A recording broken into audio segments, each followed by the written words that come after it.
Hi friends, LBW web சீரிஸ்ல episode 55, 56ல என்ன நடந்துச்சு, எப்படி இருந்துச்சு இப்ப பார்க்கலாம். ஃபர்ஸ்ட் சீன்ல லாராக்கு பத்மா கால் பண்ணுவா. கால் பண்ணி என்ன பாய்ஸ் டீம் இப்படி தோத்து போயிட்டாங்களாமே, பாய்ஸ் டீமுக்கு இந்த நிலைமைனா கேர்ள்ஸ் டீம் நான் வேற இல்ல, எப்படி வின் பண்ணுவீங்க அப்படிங்கிற மாதிரி கேட்பா. இது மாதிரி கேட்டதும் தியோ கடுப்பாகி பத்மாவை திட்ட ஆரம்பிச்சிருவா. இல்ல நான் டீம் மேல உள்ள கன்சர்ன்ல தான் சொன்னேன் அப்படின்னு பத்மா சொல்லும்போது, டீம் மேல உண்மையாவே உனக்கு கன்சர்ன் இருந்தா நீ ஒழுங்கா இங்க வந்து விளையாண்டுருக்கணும், உன்னோட ஈகோக்காக அங்க உட்காந்துருக்க கூடாது அப்படின்னு ஒரு சண்டை போடுற மாதிரி ஆரம்பிக்கும் போது தங்கம் உடனே போனை வாங்கி கட் பண்ணிடுவா. பார்த்தா டோர்னமெண்ட் பார்க்கறதுக்காக தங்கமோட அம்மா அப்பா எல்லாரும் வந்திருப்பாங்க. மணி என்னன்னா தங்கம் ஆகா ஓஹோன்னு புகழ்ந்துட்டு இருப்பான். அடுத்த சீன்ல ரங்கன் வந்து கேர்ள்ஸ் கிட்டலாம் பேசலாம் அப்படின்னு போகும்போது பார்த்தா எல்லாம் ரொம்ப பயந்து உட்காந்துருப்பாங்க. லாராலாம் ரொம்ப பயந்து உட்காந்துருப்பா. திருப்பி கேட்டுட்டே இருப்பா. பத்மாவோட பிளேஸ்ல வந்து பத்மா சீனியரோட பிளேஸ்ல நான் விளையாடுறது கரெக்டா இருக்குமா அப்படின்னு கேட்டுட்டே இருப்பா. உடனே ரங்கன் என்ன பண்ணுவாரு, அவர் எப்பயுமே ஒரு டைரியில நோட் பண்ணிட்டே இருப்பார்ல, அதுல உன்னை பத்தி என்ன எழுதிருக்குன்னு பாரு அப்படின்னு சொல்லிட்டு லாரா கிட்ட கொடுப்பாரு. அதுல கேமையே மாத்தக்கூடிய பொட்டன்ஷியல் இந்த பொண்ணுக்கு இருக்கு அப்படிங்கிற மாதிரி லாரா பத்தி எழுதிருப்பாங்க. அதே மாதிரி தங்கம் பத்தியும் புகழ்ந்து எழுதிருப்பாரு. அதை பார்த்ததும் அட்லீஸ்ட் அவங்களுக்கு கொஞ்சம் கான்பிடன்ஸ் வர மாதிரி இருக்கும். இப்ப மேட்ச் ஸ்டார்ட் ஆகிடும். MNCAக்கும் நெல்லைக்கும் மேட்ச் நடக்கும். மேட்சுக்கு முன்னாடி லைட் வெயிட்டா உள்ள பேட்டை வந்து லாராக்கு கொடுத்து விடுவாரு. லாரா ஏன்னு கேட்கும்போது உனக்கே புரியும், போய் விளையாடு அப்படின்னு சொல்லிடுவாரு. பார்த்தா லாரா செமையா அடிச்சிட்டு இருப்பாங்க. வள்ளி தான் கொஞ்சம் ஸ்ட்ரகிள் பண்ற மாதிரி இருக்கும். உடனே தங்கமோட பேரண்ட்ஸ் கேட்பாங்க, இவ்வளவு மோசமான மேட்ச் பாக்கிறதுக்காகவா எங்களை வர சொன்னா அப்படின்னு சொல்லி கேட்டுட்டு இருப்பாங்க.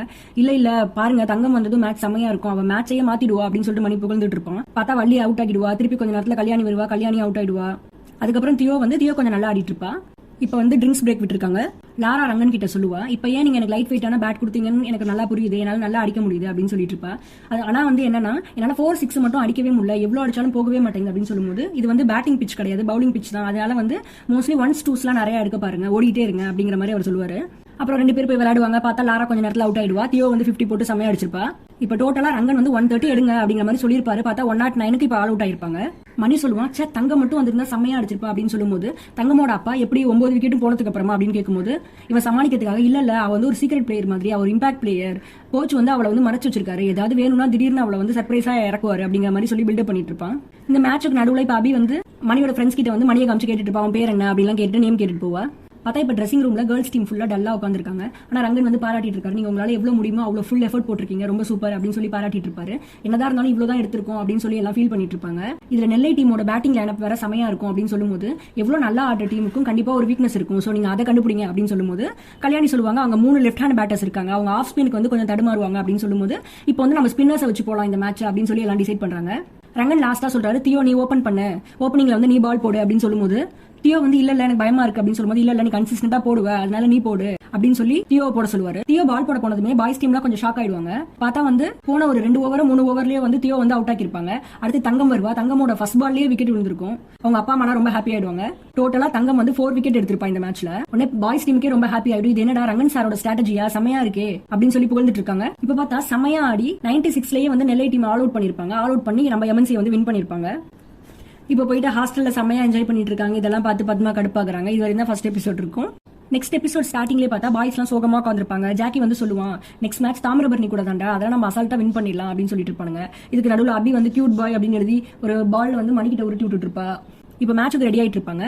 சேம் ஸ்குவாட் தான் நம்ம இப்பயும் விளையாடுறோம் அப்படின்னு சொல்லிட்டு வேலு வந்து எல்லார்கிட்டையும் சொல்லுவான். ரிஷி கடுப்பான். உடனே மாத்தேன்னு கேட்பான். நட்ராஜ் சார் கிட்ட போயிட்டு சொல்றா, இது மாதிரி ரிஷியை வந்து நம்ம இந்த மேட்ச்ல சேர்த்துக்கலாம், ஸ்டீவுக்கு பதிலாக இவனை சேர்த்துக்கலாம் அப்படின்னு சொல்லும்போது, ஏன் ஸ்டீவ் நல்லா தானே விளையாடுறான் அப்படின்னு சொல்லிட்டு வேலு வந்து ஸ்டீவுக்கு தான் சப்போர்ட் பண்ணுவான். மேட்சுக்கு உள்ள போனதுக்கு அப்புறமும் செகண்ட் ஸ்லிப்ல ஒரு ஆள் நிக்க வைக்கலாம் அப்படின்னு மாத்தேன்னு சொல்லும்போது வேலு கேட்கவே மாட்டான். பால் எஜ் ஆயிட்டே இருக்கு, நிக்க வச்சா கேட்ச் ஆயிடும் அப்படின்னு சொல்லும்போது அவன் கேட்காம இருப்பான். பார்த்தா அடுத்த பாலே பார்த்தா அதே மாதிரி எஜ் ஆகும். ஆனா அங்க பிடிக்க ஆளே இருக்க மாட்டாங்க. அடுத்து நம்ம பாண்டுவை இறக்கலாம் ஸ்டீவுக்கு பதிலா, ஸ்டீவ் வந்து ஸ்பின்னர்ஸ்க்குலாம் கொஞ்சம் தடுமாறுவான் அப்படின்னு சொல்லும்போது அதையும் வேலு கேட்க மாட்டான். என்ன சஜஷன் கொடுத்தாலும் அவன் கேட்கவே மாட்டான். பார்த்தா பிரஷர்ல மாத்தி எல்லா பிளேயர்ஸும் அவுட் ஆயிட்டே இருப்பாங்க. ஸ்டீவ் வந்து ஒழுங்காவே ஆட மாட்டான் சுத்தமா, அதனால மாத்தேனும் அந்த டைம்ல அவுட் ஆயிடுவான். இப்படி எல்லாருமே ஒழுங்காவே விளையாடாம டோட்டலா 164 அவுட் ஆயிடுவாங்க. சாரி 164 டார்கெட் இருக்கும், அதையே ரீச் பண்ண முடியாம அவுட் ஆயிடுவாங்க. இதுக்கு நடுவில் மேட்சை பார்க்கறதுக்காக ரிஷியோட அப்பா வந்திருப்பாரு. இதனால வேணும்னே ரிஷியை பழிவாங்கிறதுக்காக நட்ராஜ் என்னன்னா ரிஷி வந்து ட்ரிங்க்ஸ் கொண்டு போ அப்படின்னு சொல்லி நடுநடுல அவன் அனுப்பிச்சு விடுவாரு. உடனே அவங்க அப்பா வந்து கேட்பாரு, ஏன் இப்படி நடக்குது, நீ வந்து மேட்ச்ல பிளேயிங் லெவல்ல இல்லையா அப்படின்னு கேட்கும்போது அவன் அப்பதான் இல்லனே சொல்லுவான். சரி நான் மேம் கிட்ட பேசுறேன் அப்படின்னு சொல்லும்போது, இல்ல நீங்க மேம் கிட்டலாம் பேச வேணாம், என்னோட ப்ராப்ளம்ஸை என்னையே ஹேண்டில் பண்ண விடுங்கப்பா, நீங்க இது மாதிரி வந்து நடுநடுல தலையிடுறதா என் பிரச்சனை அப்படின்னு சொல்லி டென்ஷன் ஆயிட்டு போயிடுவான். இப்போ MNC மேட்ச் தோத்ததுனால ராஜ்சேகர் வேற வந்து மேம் கிட்ட கிண்டல் பண்ணிட்டு இருப்பான். இவ்வளவு ஈஸியான டீம், இந்த டீம் கிட்டே போயிட்டு தோத்துருக்கீங்களே, நீங்க எல்லாம் குவாலிஃபை ஆகுறது ரொம்ப கஷ்டம் அப்படின்னு சொல்லி நக்கல் பண்ணிட்டு போவான். பார்த்தா இதை ரங்கன் பார்த்துட்டே இருப்பான். அடுத்து நட்ராஜ் பாய்ஸ் டீம் வந்து ட்ரெஸ்ஸிங் ரூம்ல வச்சு செமையா திட்டிட்டு இருப்பாரு. உங்களுக்கு விளையாடவே தெரியாது, ஒண்ணுமே லைக் இல்ல அப்படிங்கிற மாதிரி திட்டிட்டு இருப்பாரு. மேம் வந்து நட்ராஜ் ஒரு நிமிஷம் வாங்க அப்படின்னு சொல்லி கூட்டு போயிட்டு, இதெல்லாம் பசங்க தப்புன்னு எனக்கு தோணல, மேட்சுக்கு முன்னாடி எதுக்கு கேப்டனை மாத்தினீங்க, ரிஷி நல்ல ஃபார்ம்ல இருந்துமே எதுக்கு அவனை விளையாடவில்லை, இந்த மாதிரி ப்ராப்ளம்ஸ் எல்லாம் திருப்பி ரிப்பீட் ஆகாம பாத்துக்கோங்க அப்படிங்கிற மாதிரி சொல்லிட்டு போவாங்க. இப்போ ஹாஸ்டல் போயிட்டு பாய்ஸ் டீம்லாம் ரொம்ப சேடா இருக்காங்க. ஏன்னு கேர்ள்ஸ் எல்லாம் கேட்டுட்டு இருக்கும்போது, நெக்ஸ்ட் 5 மேட்சுமே நாங்க வின் பண்ணா மட்டும் தான் நாங்க குவாலிஃபை ஆக முடியும், அதெல்லாம் ரொம்ப கஷ்டம் அப்படின்னு சொல்லும்போது, அடுத்த மேட்ச் விளையாடுறவங்க வேற செமையா விளையாடுவாங்க அப்படிலாம் சொல்லிட்டு இருப்பாங்க. ஆனா தியோ வந்து எனக்கு என்னமோ உங்களால முடியும் தான் தோணுது, கண்டிப்பா நீங்க நல்லா விளையாடுவீங்க அப்படிலாம் சொல்லி மோட்டிவேட் பண்ணிட்டு இருப்பான். காமிச்சிருப்பாங்க. பாய்ஸ் வந்து ரொம்ப சேடா இருப்பாங்க. இதோட இந்த எபிசோட்ஸ் முடிஞ்சிடும். முன்னாடிலாம் அந்த LBW எபிசோட்ஸை விட இந்த 4 எபிசோட்ஸ் வந்து ரொம்பவே நல்லா இருந்துச்சு.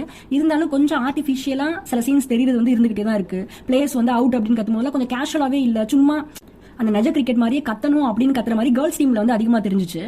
தங்கமோட ஆக்டிங் வந்து ரொம்ப கேஷுவலா இருந்துச்சு. தங்கம், மணி இவங்களோட ஆக்டிங்லாம் ரொம்பவே கேஷுவலா இருந்துச்சு.